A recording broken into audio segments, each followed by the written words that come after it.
নমস্কাৰ সকলোকে মোৰ চেনেললৈ স্বাগতম জনাইছোঁ।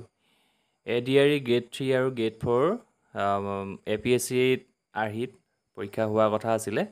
তাৰ সন্দৰ্ভত আজি মুখ্যমন্ত্ৰী ডাঙৰীয়াই কিছু কথা কয় যে আগৰ যি পৰীক্ষা পদ্ধতি আছিল সেই অনুসৰি অনুষ্ঠিত হ'ব পাৰে বুলি তেওঁ ইংগিত দিছে। আপোনালোকক মই তাৰ অডিঅ'টো আপোনালোকক শুনাব বিচাৰিছোঁ। পৰিয়ালটো চলাব পাৰিব, ঘৰখন চলাব পাৰিব। মই সকলোকে VRSৰ সুবিধা ল'বৰ বাবে আহ্বান জনাইছো।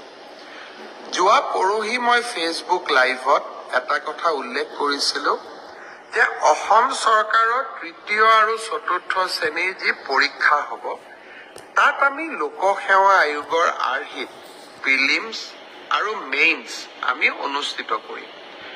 দুই এজন ব্যক্তিয়ে মোক জনাইছে যে পৰীক্ষাত নতুন নিয়ম এই বছৰ কৰিব নালাগে, কাৰণ আৰু যিহেতু 2 মাহ আছে, গতিকে আমি পুৰণা বা আগৰবাৰৰ দৰে পৰীক্ষা পতাটো উচিত হ'ব।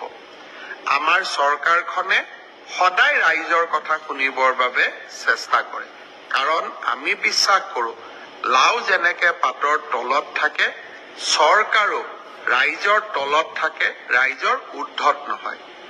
যিসকলে মোক এই পৰামৰ্শটো দিছিল, দুই এজনে অলপ গালিগালাজো কৰিছে আৰু কিছুমানে ভালকৈ পৰামৰ্শটো দিছে। গালিগালাজ কৰা সকলকো মোৰ মৰম জনাইছো আৰু ভালকৈ কোৱা সকলকো মোৰ সন্মান জনাইছো।